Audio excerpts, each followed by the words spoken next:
Bienvenido de nuevo. Hoy nos acompaña Chas Freeman, diplomático retirado, embajador y ex secretario adjunto de Defensa.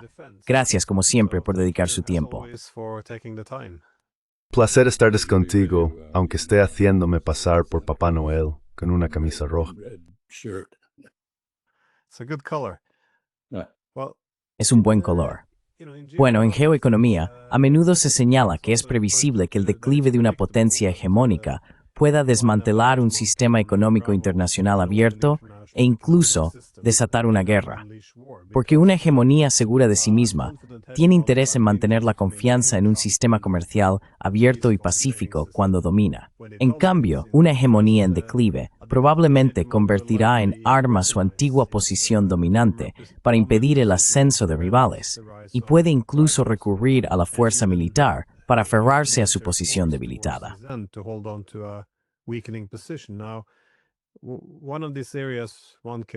Una de las áreas donde esto puede observarse es en la libertad de navegación, esos corredores marítimos abiertos por los que los barcos pueden navegar para comerciar. Han sido fundamentales para el sistema abierto de comercio y paz durante décadas, pero ese sistema ahora parece estar cerrándose. Tenemos conflictos en el Caribe, amenazas contra el Canal de Panamá y un bloqueo a Venezuela. Vemos ataques a buques civiles en el Mar Negro y esfuerzos por convertir, supongo, el Mar Negro en un lago de la OTAN. También estamos viendo problemas en el Ártico y en Asia Oriental. Así que, de nuevo, no faltan ejemplos aquí. ¿Cómo interpretas esta situación?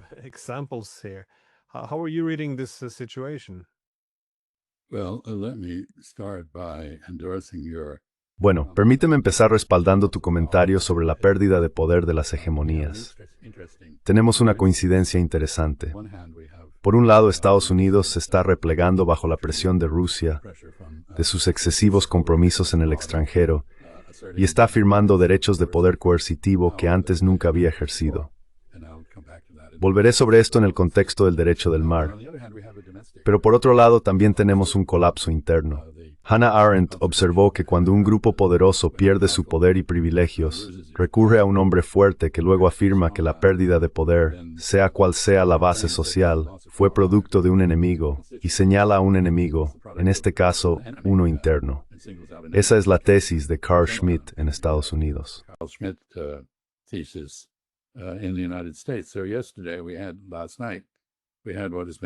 Así que ayer, o más bien anoche, tuvimos lo que se ha llamado el discurso bah humbug de Donald Trump, un mensaje navideño en el que hizo todo tipo de afirmaciones extravagantes y sin fundamento, prometiendo que todo sería maravilloso en unos días o semanas.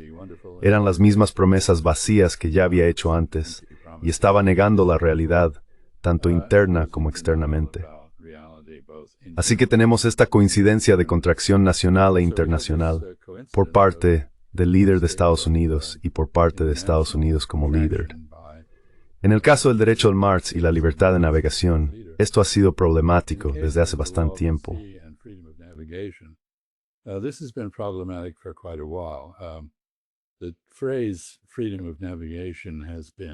La expresión libertad de navegación se ha aplicado de forma incorrecta en las llamadas operaciones de libertad de navegación de la Marina de los Estados Unidos, a veces con la participación de las marinas británica y de otros países europeos, contra estados que reclaman derechos para controlar mares adyacentes considerados impropios o excesivos. En el mar de China Meridional, por ejemplo, el asunto se presenta como una cuestión de libertad de navegación, cuando en realidad el mayor interés en esa libertad pertenece a China, que sin embargo es acusada de violarla. Aproximadamente 2/3 del tráfico marítimo en el mar de China Meridional, alrededor de 1/3 del comercio marítimo mundial, es en realidad chino. Se dirige hacia o desde China, ya sea en buques chinos o extranjeros.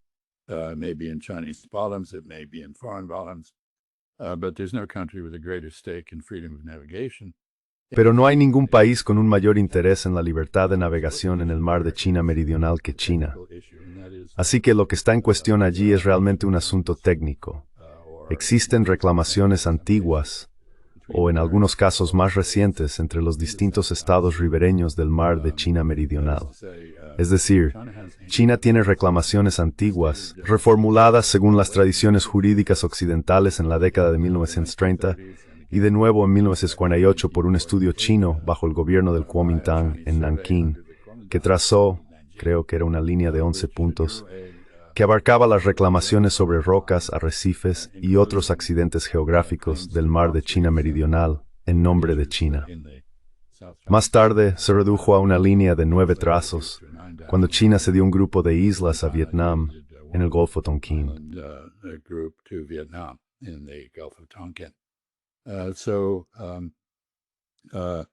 Pero el problema es que las reclamaciones chinas sobre los castillos de arena que han construido encima de rocas en la región están delimitadas por líneas de base rectas, en lugar de líneas de base que sigan la costa contigua.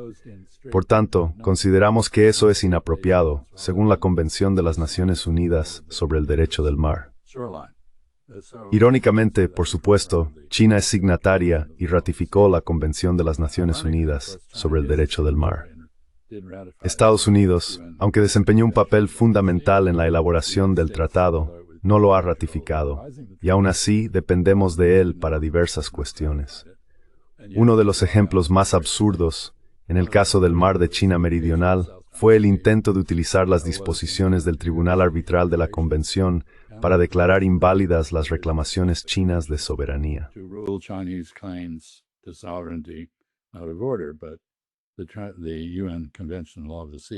Pero la Convención de las Naciones Unidas sobre el Derecho del Mar excluye explícitamente la resolución de cuestiones de soberanía. Así que esto es una farsa legal completa, destinada a poner a China a la defensiva. No adoptamos la misma postura con respecto a las 3 docenas o más de islas o rocas que Vietnam ha guarnecido y fortificado de manera similar. La reclamación de Filipinas data de 1975, creo, y la de Malasia de un poco después. En cualquier caso, es un lío. Así que el derecho del mar comienza con Estados Unidos afirmando que sigue el derecho del mar, pero no forma parte de la convención. Y el derecho del mar tiene otras disposiciones, al igual que las leyes de la guerra, que ahora se están violando en el Caribe y en el Pacífico Oriental.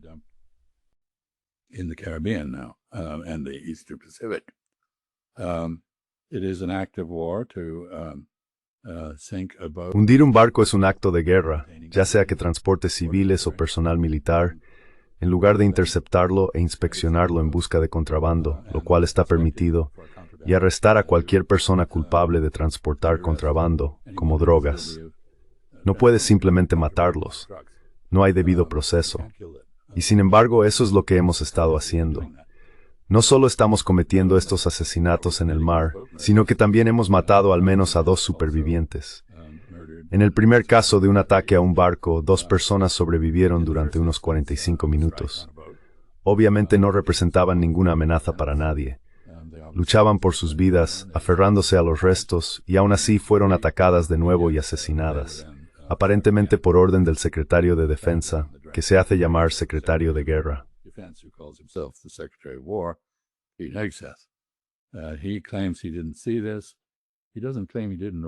Afirma que no vio esto, no afirma que no lo ordenara, y eso es significativo porque lo convierte en un criminal de guerra. Y eso es así. Luego Estados Unidos ha participado de manera similar en otros actos. Todos estos son actos de piratería, además de actos de guerra. Otros actos de piratería incluyen la incautación de un petrolero supuestamente con destino a Cuba, con el pretexto infundado de que había sido sancionado unilateralmente por Estados Unidos por, supuestamente y de forma bastante increíble, transportar petróleo a Hezbollah, que la última vez que lo comprobé no gestionaba ninguna gasolinera en el Líbano, y la Guardia Revolucionaria iraní.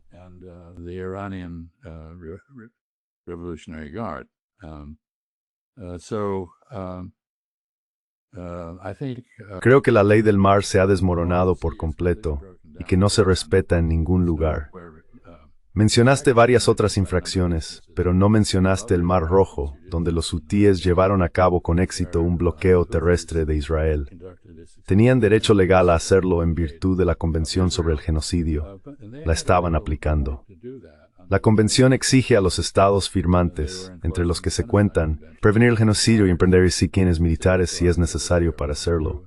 Y Estados Unidos, por topes, gastó $1.000 millones intentar traspapor y freo. And the United States, of course, spent $1 billion trying to hold this blockade and failed.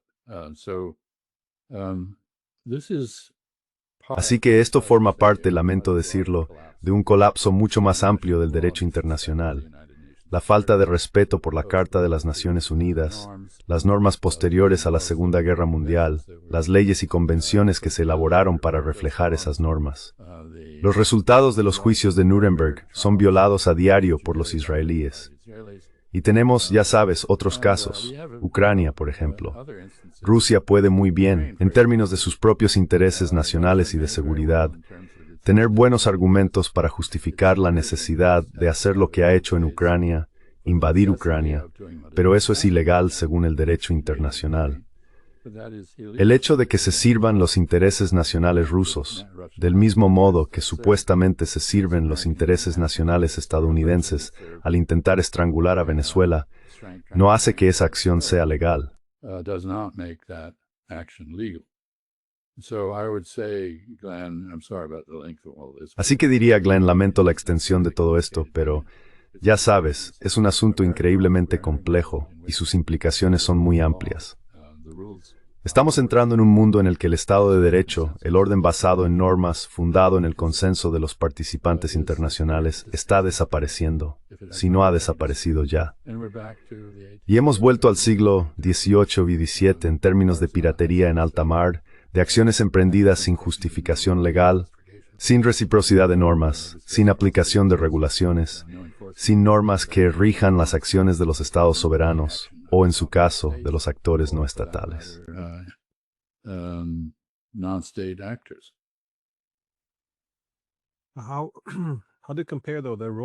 ¿Cómo comparas los roles de Estados Unidos, Rusia y China en la configuración del control marítimo? ¿Cuáles son sus estrategias en estas regiones? Porque da la impresión, por supuesto, de que para los chinos, como mencionaste antes, el mar de China Meridional es claramente una prioridad.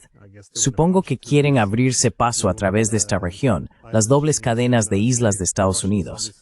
Los rusos, evidentemente, son muy sensibles respecto a la OTAN en el Mar Negro, el Mar Báltico y el Ártico, no solo por su presencia, sino por su creciente presencia y su demanda de dominio, no tan bien disimulada.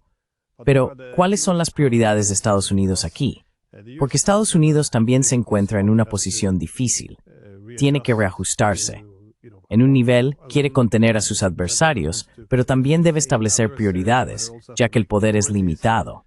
Entonces, ¿cuáles dirías que son las prioridades e intereses en competencia? Well, I think in the case of the United States, as you indicated, Bueno, creo que en el caso de Estados Unidos, como has indicado o insinuado, tuvimos esencialmente, durante la Guerra Fría y el periodo posterior a la Segunda Guerra Mundial, un control efectivo de los mares del mundo. Por supuesto, los rusos y otros hicieron apariciones, pero básicamente los mares estaban dominados por Estados Unidos, que sustituyó a la Marina Británica en ese papel. Así que estamos intentando mantener ese control, lo cual ya no es posible. Irónicamente, la Convención de las Naciones Unidas sobre el Derecho del Mar, con una o dos excepciones significativas, confirmó las normas que Estados Unidos había intentado imponer. Las excepciones fueron que tuvimos que aceptar un límite de mar territorial de 12 millas en lugar de 3. Eso fue algo que el presidente Reagan aceptó cuando se enteró de que había submarinos soviéticos justo más allá del límite de 3 millas, capaces de atacar objetivos en Estados Unidos con solo un par de minutos de tiempo de vuelo, desde misiles lanzados desde buques. Of flight time from ship-borne missiles. And so you went for 12 miles, which was Y así avanzó durante 12 millas, algo que otros también habían defendido. by the range of Tradicionalmente, el mar territorial se definía por el alcance de los cañones, y los cañones se han vuelto más precisos a mayores distancias. Esa era una cuestión. La otra eran las zonas económicas exclusivas, es decir, zonas en las que el lecho marino y los recursos situados sobre él debían ser explotados por el Estado ribereño, que tenía derechos exclusivos sobre ellos. Estados Unidos fue en realidad pionero en ese concepto durante una disputa con Canadá sobre los ricos caladeros frente a Terra Nova y Nueva Escocia. Pero nos opusimos cuando Perú y otros países de Sudamérica establecieron un límite de 200 millas, y finalmente lo aceptamos. Así que Estados Unidos se encuentra en la posición de intentar perpetuar unos derechos modificados, como he indicado, que tuvimos en la época de nuestra hegemonía global.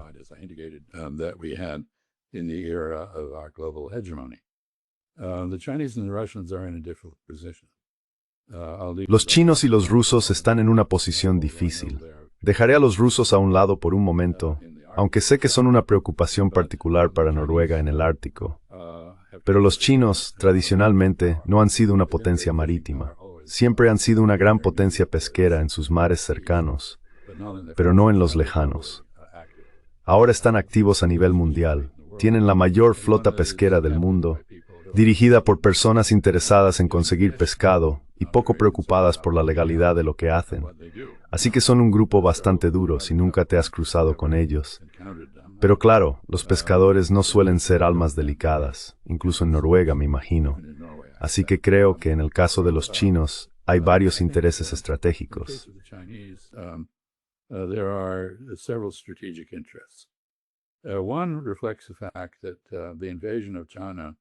Esto refleja el hecho de que la invasión de China por parte de Occidente, que comenzó con los portugueses y los españoles, siguió con los neerlandeses, los británicos y más tarde con otros, incluidos los estadounidenses, cuando nos independizamos, llegó desde el sur a través del mar de la China meridional. Por ello, China desea contar con un perímetro defensivo alejado de su costa para protegerse de una repetición de tales ataques extranjeros, el más famoso de los cuales fue, por supuesto, la actuación británica en las guerras del opio, al afirmar su derecho a vender narcóticos a los chinos sin tener en cuenta la opinión del gobierno chino. Hay cierta ironía en ello, dado el problema actual del fentanilo con Estados Unidos. En fin, ese es el primer asunto.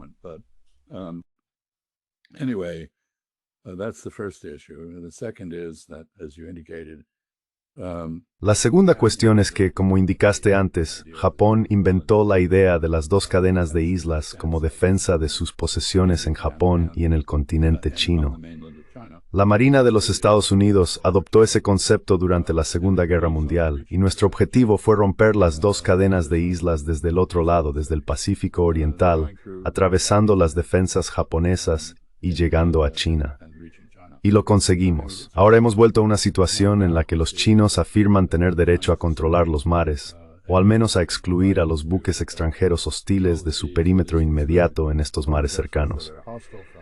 Nosotros patrullamos esas aguas de forma agresiva. Realizamos unas 4 patrullas, incursiones en el espacio de seguridad que China reclama, justo a lo largo del límite de 12 millas, a veces cruzándolo cada día. Así que estamos frente a los chinos. Mayas anstrastudilon instrugarder ir norden me estar frente a ello.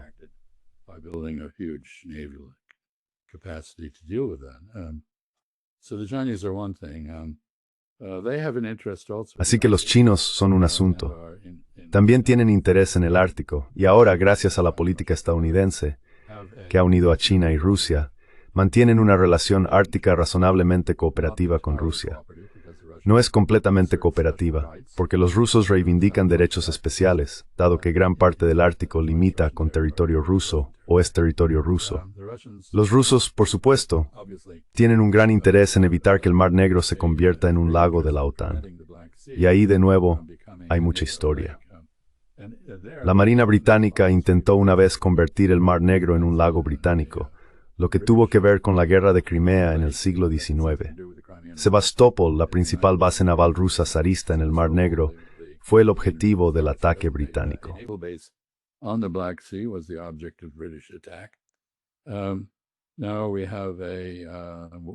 Ahora tenemos una guerra entre Rusia y Ucrania, con Ucrania respaldada por las fuerzas de la OTAN, y una especie de situación caótica en el Mar Negro, donde buques civiles están siendo atacados desde distintos frentes sin respeto por el derecho internacional. La situación en el Báltico también es muy complicada. Los miembros bálticos de la OTAN han intentado controlar el paso ruso por el Báltico. Existen fronteras disputadas allí, como también en el Ártico. Y, como en el Ártico, y aquí termino, existía una larga tradición de contención mutua entre Noruega y Rusia. Incluso durante la Guerra Fría, los rusos respetaban los acuerdos con Noruega sobre las fronteras árticas. Pero ahora que la OTAN es más agresiva y los rusos ya no la consideran una alianza defensiva, me parece que ese modus vivendi entre Noruega y Rusia está en cierto peligro. Modus vivendi between Norway and Russia is in some jeopardy. Bueno, parece que para Rusia el acceso a las vías navegables ha sido una parte clave de su historia. Desde que la Rus de Kiev colapsó en el siglo XIII, Rusia ha necesitado acceso a corredores marítimos para el comercio. Siempre ha sido algo muy importante. Siempre ha tenido esos 3 océanos en sus fronteras occidentales. Ahora, el Mar Negro, por supuesto, es importante, pero sí, como has dicho, no solo la guerra de Crimea a mediados del siglo XIX, sino que, de hecho, esa fue una de las grandes causales de la guerra. El golpe en Ucrania se vio como una forma de expulsar a la flota rusa del Mar Negro de Crimea. Por tanto, la anexión de Crimea se convirtió en un objetivo.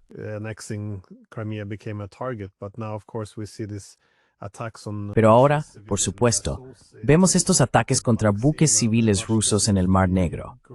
Y ahora los rusos parecen estar cada vez más decididos a centrar sus prioridades en torno a Odessa, para asegurarse de que esto no vuelva a ocurrir en el futuro. También mencionaste el Mar Báltico. No se trata solo de que la OTAN aspire a convertirlo en un lago de la OTAN. Incluso un antiguo secretario general de la OTAN argumentó que, ya sabes, podríamos imponer un bloqueo a San Petersburgo ahora que los finlandeses y los suecos están en la OTAN, o incluso un bloqueo a Kaliningrado. Quiero decir, el hecho de que estemos hablando abiertamente de esto, lo más parecido a una declaración de guerra.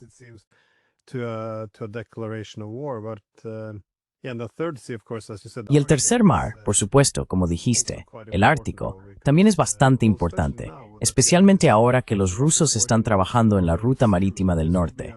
Será un corredor muy rápido y barato que conectará Asia y Europa y estará casi completamente fuera del control de Estados Unidos.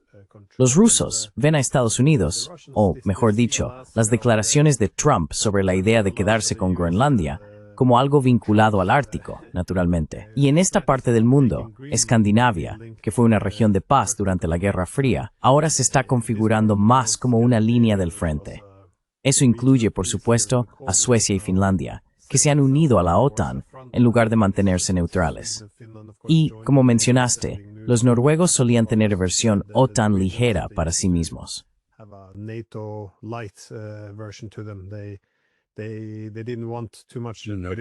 No querían demasiada actividad estadounidense en el norte. No querían bases extranjeras, pero ahora toda Escandinavia se está llenando de bases estadounidenses y parece que seremos la Ucrania del norte, convirtiéndonos en una línea del frente contra Rusia. Sí, pero ¿crees que la paz permanente entre Occidente y Rusia requiere algún tipo de componente naval? Porque esto trata, quiero decir, del control de los mares. He olvidado quién lo escribió. Hace aproximadamente un siglo, el académico estadounidense que acuñó el término Rimlands señalaba que, desde que Pedro el Grande derrotó a los suecos en 1721, los esfuerzos del Reino Unido y luego de Estados Unidos han consistido en contener a Rusia, y hacerlo significa limitar su acceso al mar. Pero parece que a menudo luchamos contra los síntomas. ¿Cómo podemos abordar estas cuestiones para resolver realmente nuestros problemas?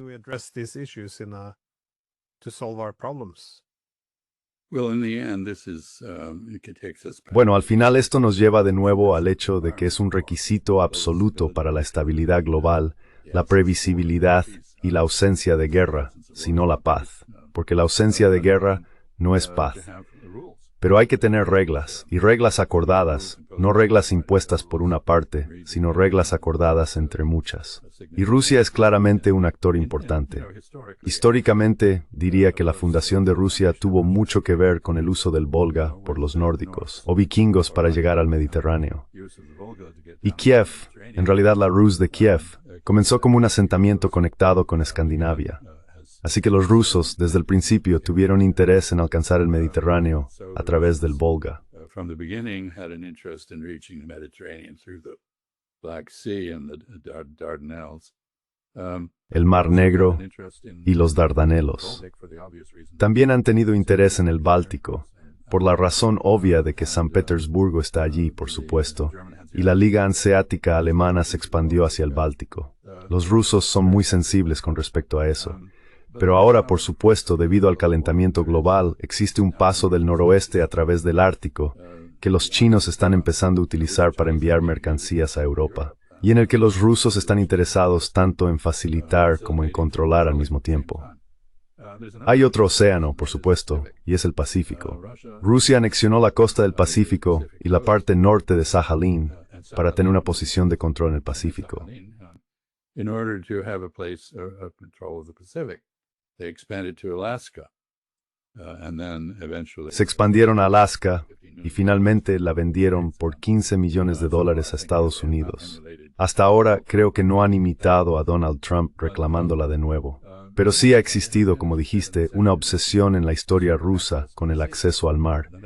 Esa obsesión no ha desaparecido y debe reconocerse. Hay un tratado que regula el paso por los Dardanelos, que por supuesto atraviesa territorio turco, y existe la cuestión de cuán duradero es ahora. Así que creo que sí, se acerca el momento en que tendremos que celebrar una gran conferencia sobre la regulación del mar. Hay otros dos temas que me gustaría mencionar. Uno es que no existe una regulación efectiva de la pesca, y estamos sobreexplotando terriblemente. El mar está empezando a ser cultivado. The sea is beginning to be farmed. You do that in Norway with salmon. Eso se hace en Noruega con el salmón. Los chinos ahora lo están haciendo incluso con el atún y otros peces que están mucho más arriba en la cadena alimentaria que el salmón. Y no existe ninguna regulación al respecto. No hay una normativa acordada sobre la contaminación que provoca, los obstáculos a la navegación que genera y así sucesivamente. Tenemos que hacer algo al respecto. En ausencia de un acuerdo en el mar de China Meridional, los derechos de pesca se han convertido en un importante punto de conflicto. En mi opinión, debería crearse algo parecido al Consejo Ártico para el mar de China Meridional. Pero el Consejo Ártico, por supuesto, ha dejado de incluir a Rusia en sus deliberaciones, por lo que ya no es eficaz como órgano normativo. La otra cuestión es la minería del fondo marino.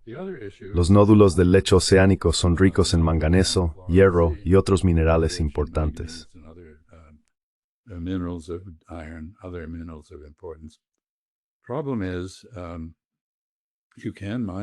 El problema es que se pueden extraer, pero parecen ser muy importantes desde el punto de vista ecológico. Muchos de los nódulos son el lugar donde se asientan corales, esponjas y otros organismos. Parecen desempeñar un papel en la regulación o emisión de oxígeno en los océanos, lo cual es bastante importante, ya que aproximadamente la mitad del oxígeno del mundo proviene de los océanos. Así que esto no está siendo regulado. Hubo un acuerdo internacional, pero Estados Unidos no lo está respetando. La administración Trump está actuando de manera unilateral. Los chinos están llevando a cabo un programa muy activo de extracción dentro de los límites del acuerdo existente, creo, pero eso también se está desmoronando. Así que el Estado de Derecho, o la apariencia de él, que ha regulado las transacciones y el comportamiento internacionales, está desapareciendo en todos los ámbitos.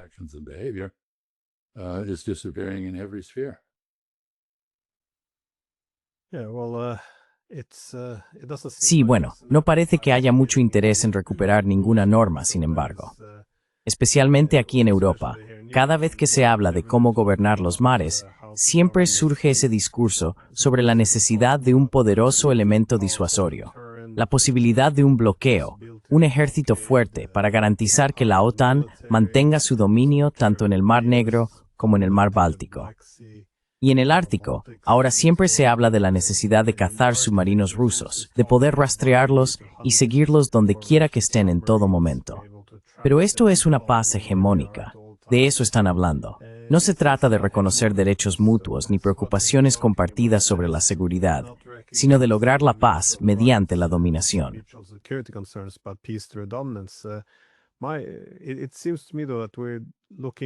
Pero me parece que estamos buscando un nuevo marco legal para acomodar esta hegemonía. En Europa, ahora usamos el término flota sombra rusa y están empezando a hablar del derecho a abordar esos barcos, detenerlos o confiscarlos. Pero eso no tiene mucho sentido. Los rusos podrían imponer sanciones unilaterales a nuestros barcos, pero eso no les daría derecho a cometer actos de piratería. Es lo mismo ahora con Estados Unidos en el Caribe. Toda la idea de que, bueno, son narcoterroristas. Esa es la nueva expresión, y ahora se está utilizando para justificar la incautación de petroleros enteros y la imposición de bloqueos. Quiero decir, todo eso son actos de guerra. Entonces, ¿nos estamos moviendo en esa dirección, intentando legalizar los actos de guerra? Apparently, a blockade is an act of war. Aparentemente, un bloqueo es un acto de guerra, según el derecho internacional. Este bloqueo de buques con destino o procedencia de Venezuela, petroleros, al parecer en este momento se aplica únicamente a aquellos que han sido sancionados de forma específica y unilateral por Estados Unidos. Así que eso incluiría a la llamada flota oscura rusa, pero no a los petroleros que operan sin sanciones, en referencia a Rusia u otros adversarios designados de Estados Unidos, Irán, por ejemplo.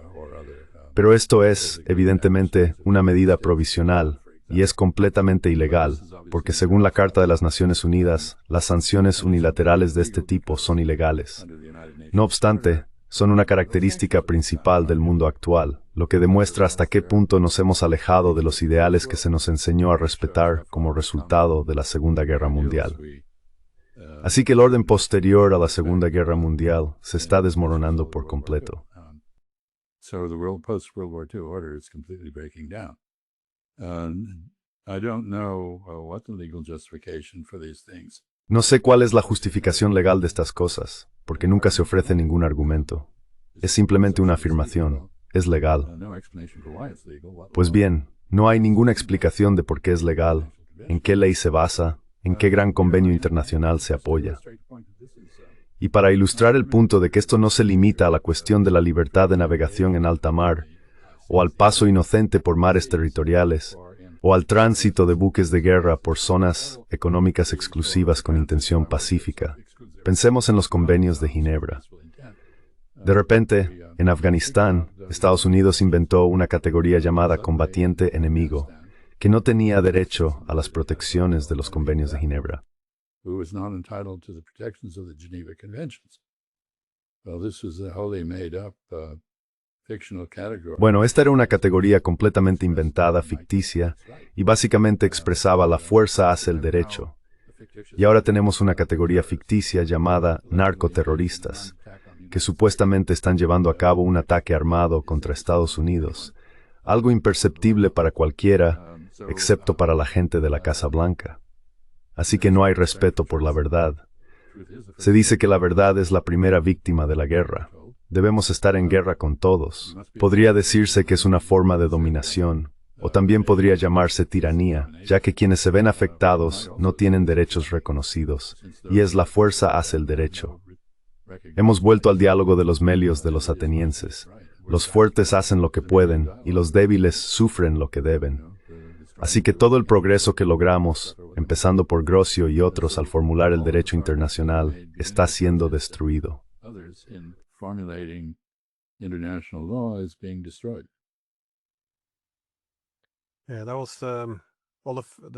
Sí, todo eso tenía que ver con el combatiente enemigo. Esto lo introdujo Bush, ¿verdad?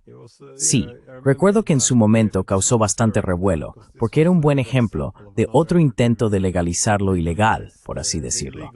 O eres un combatiente, es decir, llevas el uniforme, representas al ejército adversario, pero si te arrestan, por supuesto, eres un prisionero de guerra, y cuando la guerra termina te liberan. No eres, pero...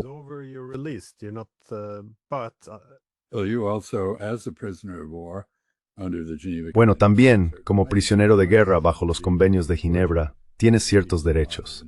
Sí, derechos. A estar libre de tortura, a recibir una dieta adecuada, a que la Cruz Roja inspeccione tu estado y así sucesivamente. Y estás sujeto a intercambios de prisioneros, como siguen haciendo los rusos y los ucranianos. Exacto. Pero ya sabes, hubo una desviación anterior de un principio básico del derecho internacional establecido después de la Segunda Guerra Mundial, y fue cuando Israel, seguido por Estados Unidos, inventó y justificó la defensa preventiva. Es decir, puedes atacar a alguien si imaginas que podría atacarte, aunque no haya dado ninguna muestra de intención de hacerlo. Así que puedes atacar preventivamente a posibles adversarios. No tienes que esperar a que adopten una posición agresiva u ofensiva. Puedes simplemente hacerles lo que quieras. Y vemos a Israel haciendo esto ahora, y vemos a Estados Unidos haciéndolo con Venezuela.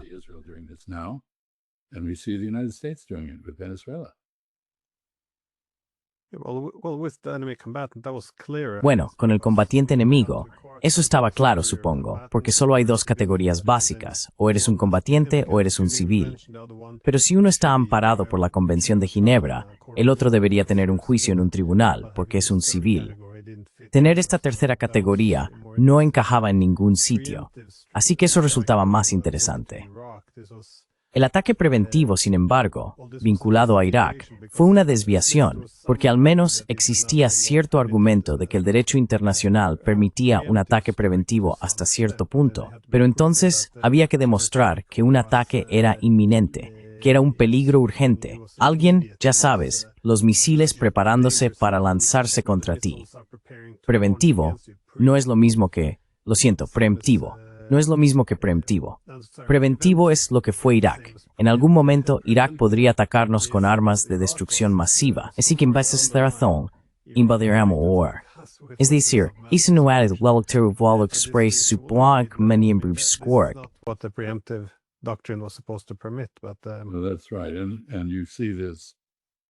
Bueno, así es. Y ves esto, tienes toda la razón.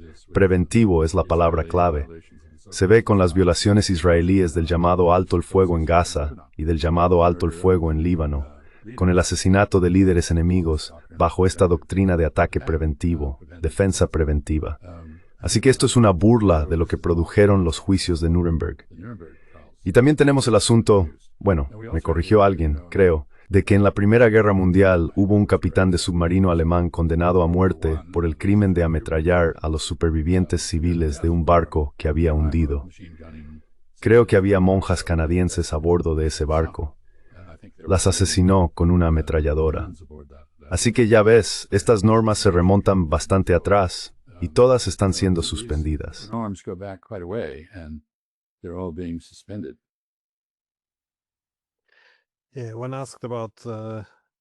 Cuando se les preguntó sobre atacar a los supervivientes, el segundo ataque o golpe, la segunda parte, como quiera que se llame, en el Caribe, la cuestión era cómo podía justificarse eso, como si se tratara de ejecutar a personas que simplemente flotaban entre los restos. La respuesta de la Casa Blanca fue autodefensa, lo cual es ridículo. Es ridículo. Déjame hacerte una última pregunta, sin embargo. ¿Cómo ves la creciente amenaza de un enfrentamiento por estos corredores marítimos, afectando, supongo, a la rivalidad entre grandes potencias? Porque por un lado, podrían enfrentarse por los corredores existentes. O, alternativamente, podríamos ver intensificación de los esfuerzos por diversificar sus fuerzas y alejarse de esos corredores.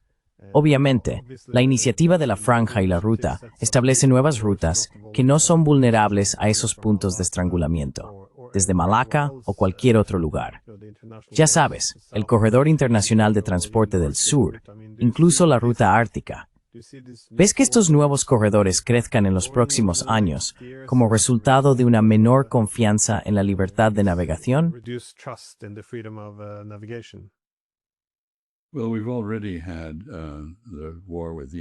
Bueno, ya hemos tenido la guerra con Yemen por el bloqueo en el Mar Rojo, la obstrucción de la libertad de navegación allí, que como sugerí, podría considerarse legalmente justificada en virtud de la Convención sobre el Genocidio, aunque otros lo discutirían. En cualquier caso, tuvimos un bombardeo activo de Yemen por parte de una flota naval estadounidense, que continuó durante bastante tiempo antes de que reconociéramos que no estaba funcionando y lo detuviéramos. Así que ya hemos tenido ese conflicto por la obstrucción de la libertad de navegación. Afortunadamente, hasta la fecha, no ha habido ningún conflicto de ese tipo en el mar de China Meridional, el Báltico, o en ese sentido, el Ártico. Pero me parece que es solo cuestión de tiempo antes de que ocurra. But it seems to me to be only a matter of time before that occurs. And in the South China Sea, the Baltic and the Arctic, Y en el mar de China Meridional, el Báltico y el Ártico, estamos hablando de grandes potencias nucleares como China y Rusia, no de los yemeníes. Así que esto es algo bastante importante, y pone de manifiesto la razón, la urgencia de intentar restablecer algún tipo de orden, algún tipo de consenso sobre lo que es permisible y lo que no, en estos corredores de transporte nuevos o ya existentes. El Mar Rojo es un corredor de transporte antiguo, conectado con el canal de Suez y el Bab el-Mandeb. Y el Báltico, por supuesto, es un canal histórico de gran importancia en el comercio mundial. El Ártico es nuevo, pero no veo a nadie tomando la iniciativa. Y aquí llegamos quizá al punto final y más perjudicial, y es que ya sabes, Estados Unidos ya no lidera.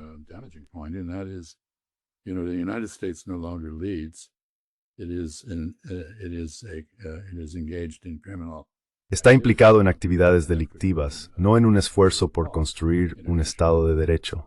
China, a la que todos parecen mirar para que asuma el liderazgo, aparentemente no quiere hacerlo. Los chinos están muy centrados en sus propios intereses internos, su propia reconstrucción y revitalización económica, y no desean ser responsables de la seguridad o el comportamiento de nadie más. De hecho, consideran claramente las alianzas como pasivos más que como activos. Y no tienen ninguna. Es decir, cuentan con un Estado protegido en Corea del Norte como amortiguador frente a las fuerzas estadounidenses en Corea del Sur, y protegen a Pakistán hasta cierto punto para debilitar la hegemonía india en el sur de Asia.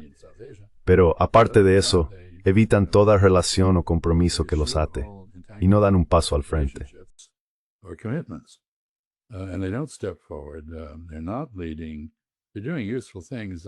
No están liderando. Están haciendo cosas útiles para combatir el cambio climático, pero no están liderando la formulación de normas, propuestas o programas. No lo están haciendo en lo que respecta a la no proliferación, aunque apoyen las restricciones a la proliferación nuclear. Tampoco lo hacen en la OMC, que Estados Unidos ha saboteado. Es decir, están incorporando normas en acuerdos comerciales bilaterales o plurilaterales para la resolución de disputas y similares. Y están reduciendo los aranceles, tanto unilateralmente como resultado de esos acuerdos, mientras que Estados Unidos hace lo contrario. Pero no están tomando las riendas, no están liderando las negociaciones.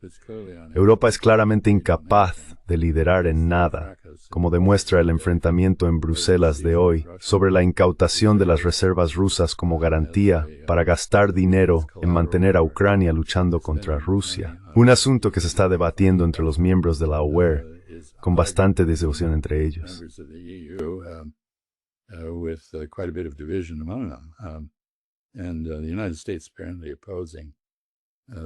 Y al parecer, Estados Unidos se opone a esta incautación en particular, pero no con mucha fuerza. Entonces, ¿quién va a liderar? India no tiene ningún deseo de liderar. Es decir, desempeñaron un papel en el desmantelamiento de la OMC al reivindicar derechos en el comercio agrícola que contribuyeron a paralizar la institución en cuanto a una mayor liberalización comercial. Entonces, ¿van a liderar los BRICS? No muestran ningún indicio de ello. Se reunieron en Río de Janeiro. Algunas personas pensaron que podrían tomar la iniciativa, pero no lo hicieron, para proponer nuevas normas. La Organización de Cooperación de Shanghái opera en un ámbito limitado y está más centrada en la seguridad que en la elaboración de normas. Así que, ¿quién va a liderar? ¿Y cuándo van a empezar a hacerlo? No lo sé.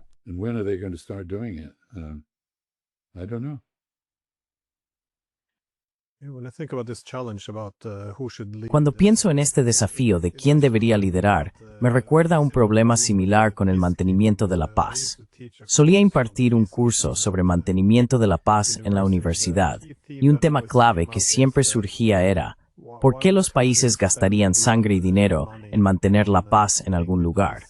Solo lo harían cuando hubiera un interés nacional en juego. Y una vez que hay un interés nacional implicado, no se puede esperar que actúen sin sesgo. En otras palabras, las reglas no serán lo primero, lo serán sus intereses. Así que siempre existe este problema. Supongo que es lo mismo que hacer cumplir las normas del mar. Pero cuando veo todos estos ataques a buques civiles en el Mar Negro, o el bloqueo sobre Venezuela, o cualquiera de los otros ejemplos, no creo que los políticos comprendan qué tipo de fuerzas están desatando, porque parece que las consecuencias de esto serán bastante enormes.